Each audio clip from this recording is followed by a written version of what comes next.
Even the important part, 5-man parties can now queue in to non-5-man parties, which means we're going to see entire pro teams queuing together. And it's going to be great for the game, right? I seriously think this is the biggest update for the game in like the last 2 years. 2 years? Seriously, 100%. All right, got to hold your horses here. This might be a level 1 fight. Saberlight, he's going to potentially get caught here. The Arctic Burn slowing him down, but a nice Ice Shards from Moon Meander. But he's going to get caught off by that Avalanche, and the right clicks are enough. So first blood, the way of nouns, and specifically going to Z-Freak. Probably not the one they wanted it on, but they'll take it nonetheless. And let's talk about this game before we get... I mean, any downtime we can talk about your theory crafting and how big this update was, but... I want to talk about Lifestealer because I looked at this game and I'm like, this doesn't seem like a good Lifestealer game. Like, they did end up picking a couple of strength heroes, which helps, but like Walrus Punch is really good against this hero. Viper Strike is really annoying. You only have one hero to infest bomb in, which is the Tiny, which is going to be your mid hero. As we can see, the Avalanche actually stopping the Starbreaker, and now they're going to take 3 bounty runes as well, so off to a really good start. So why the Lifestealer? I think when you go late game with Lifestealer into this entire TSM lineup, we could see some pretty insane damage from him. I mean, every one of these heroes has incredibly high HP pools, other than like maybe the Viper. But if he goes like Decimal Armlet, then he can tear through the Viper. So I do think, other than the obvious morph counter, it's a pretty okay Lifestealer game. I mean, I know it's one of Costa Bile's like favorite heroes in general, but I mean, we talked about it during the draft a little bit. I think I would probably favor the TSM lineup this time around. I feel like they outdrafted Nouns, and it's on Nouns to make the plays in this game. Yeah, for sure. Which looks like Gunnar is doing that already with the wave cutting on the mid lane. Very cool. The old days, I would look at Lifestealer and say, okay, there's a bunch of high HP heroes. He's going to do a lot of damage. That's not... He heals a lot. Doesn't really do that much. No, they nerf the crap out of that. That's why I look at it. It's like, I feel like for Lifestealer to work, it needs to click on multiple cylinders, which is like a great Infest Bomb, have multiple strength heroes, and heroes that can't kite you, which, again, Viper Strike, I think, is an exceptional skill since it goes through BKB. Even Ice Shards, just something that he has to actually like physically run around, because it's like kind of a disable, but not something that... he'll get Spider Legs. I'm sure it's fine. If he gets Spider Legs, I think they're going to win, for sure. But we've seen this exact lane into a Lifestealer, the Tusk plus Viper. It does extremely well versus Lifestealer, because Rage is just such a long cooldown that it feels really bad to use Rage to take the stacks off. Yep, tag team from Moon. It's applying some pressure early on. And yeah, this is going to be a really annoying lane for Costa Bile. But I say that, and it feels like this guy just gets farm in every single game anyway, so I'm sure he'll find it. But we'll see how he scales as a Lifestealer in this game. I mean, they did last pick a Kunkka, but I mean, with that boat damage mitigation, another thing that Lifestealer is going to really hate to play against.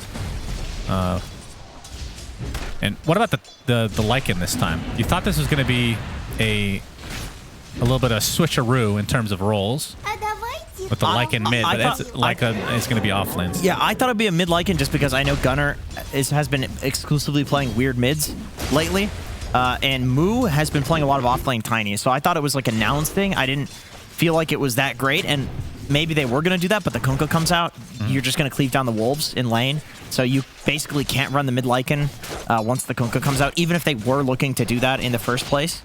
But yeah, it's just a Nouns thing. Like, you can never look at this team's picks and say that for sure you know where every hero is going to go, because they almost never...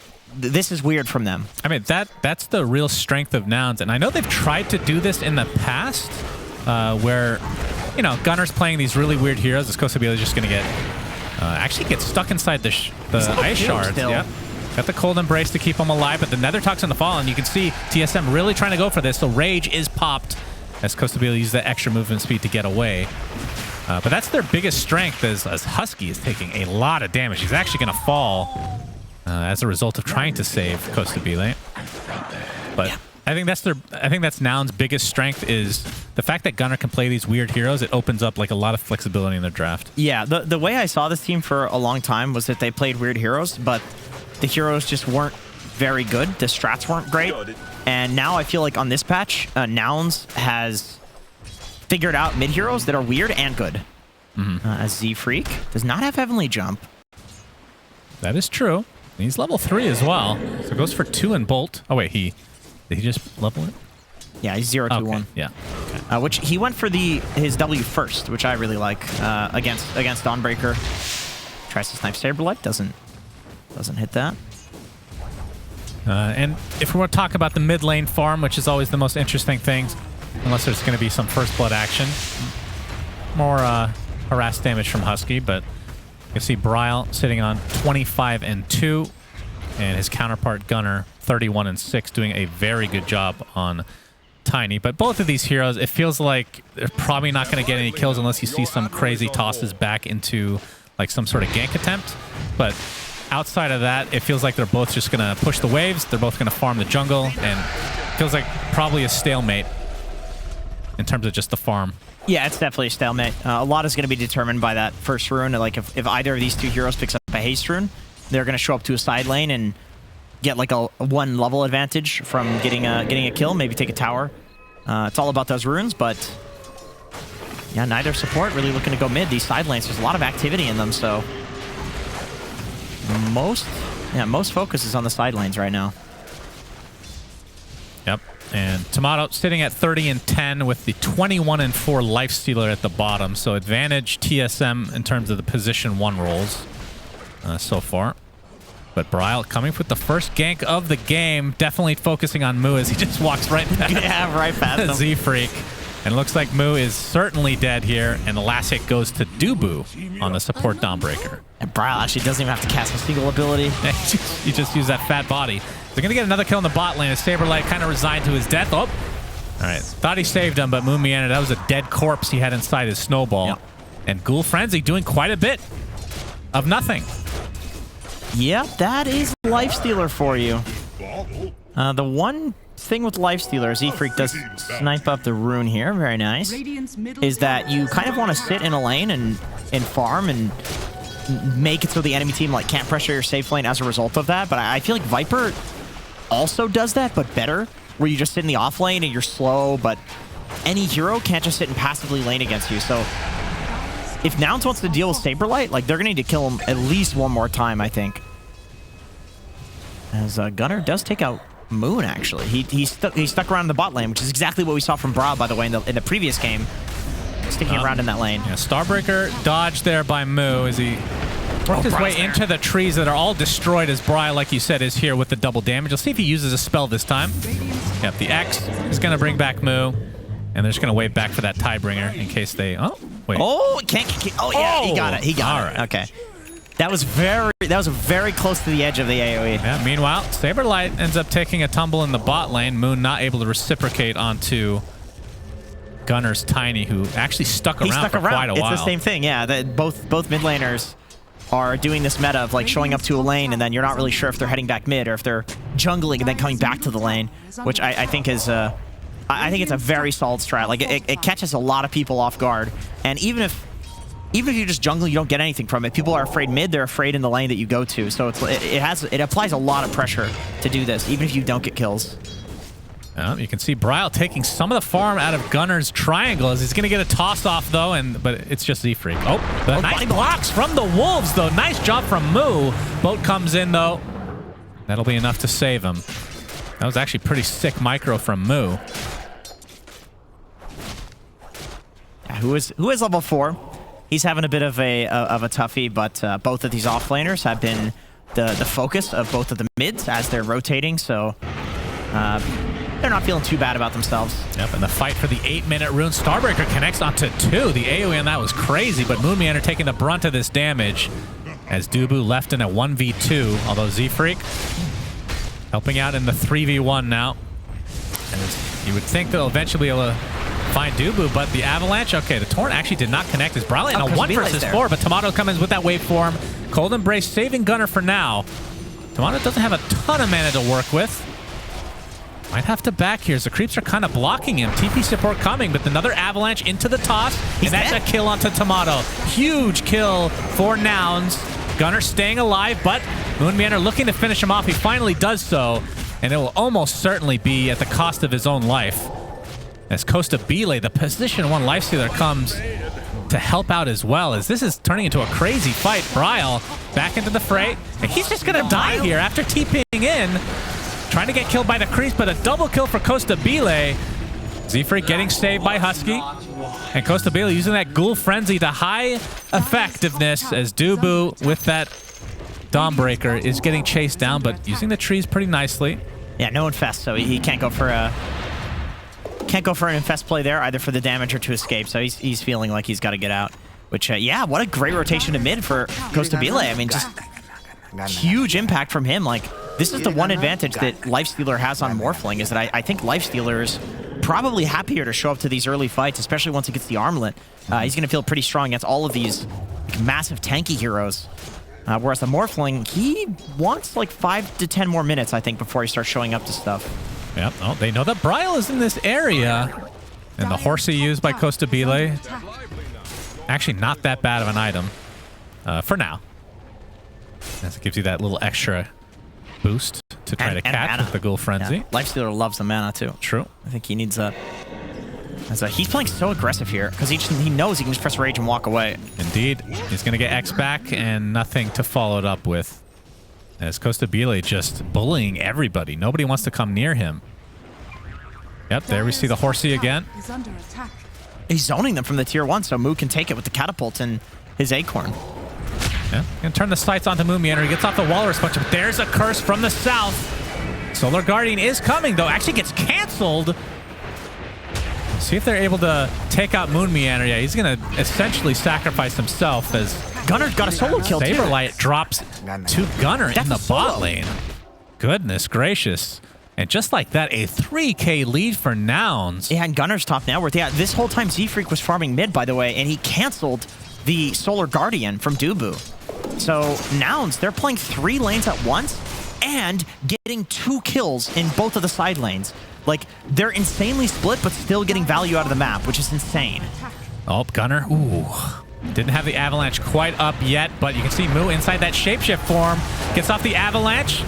The Snowball saving Bryle for the time being, but he's going to get tossed and brought down by Husky. Another death for Bryle, as Saberlight just going to get completely surrounded, and Nouns are just taking over this game. Hammer. Well, Dubu. It's a little bit of space, but not enough to get away. So 3 kills out of nowhere as Moon Meander. He wants to try to find a solo kill, but another Centaur Stomp coming in, and another punish by Nouns. My goodness, TSM are completely falling apart at the seams. This is shocking. I mean, especially after the first game, I don't think it was so hugely in favor of Nouns by any means. Anybody watching that, well, number one, they heard a lot of belching, but also that you didn't, it wasn't a game where Nouns were ahead for any of it.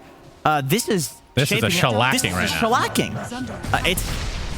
I mean, I am shocked because so that's the way that TSM have played in the last couple minutes feels like ultimate tilt and just like domino feeding, which is like the exact opposite of what you expect from them. It looks like they're playing a match for seeding. That's what it looks like to me. But I know that's not the case, because you can see the camps. Like, even though these guys, they're guaranteed TI, right, for their second place. So even though that they're guaranteed TI, like they still want to go into TI looking strong. Nobody wants to lose. So like, these guys are not fucking around, man. It's just Nouns is they're feeling the momentum. Yeah, absolutely. And the momentum, like we talked about from game 1, as smoke going to be popped.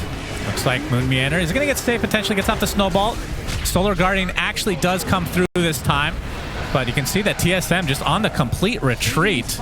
Moon Meander is super dead, and this is just getting out of control in favor of Nouns. 6K lead, and you have a very active position 1 lifestealer, which I have to say, I mean, I wasn't a believer, but no, the fact that he showed up so early these fights and has really paid dividends for Nouns.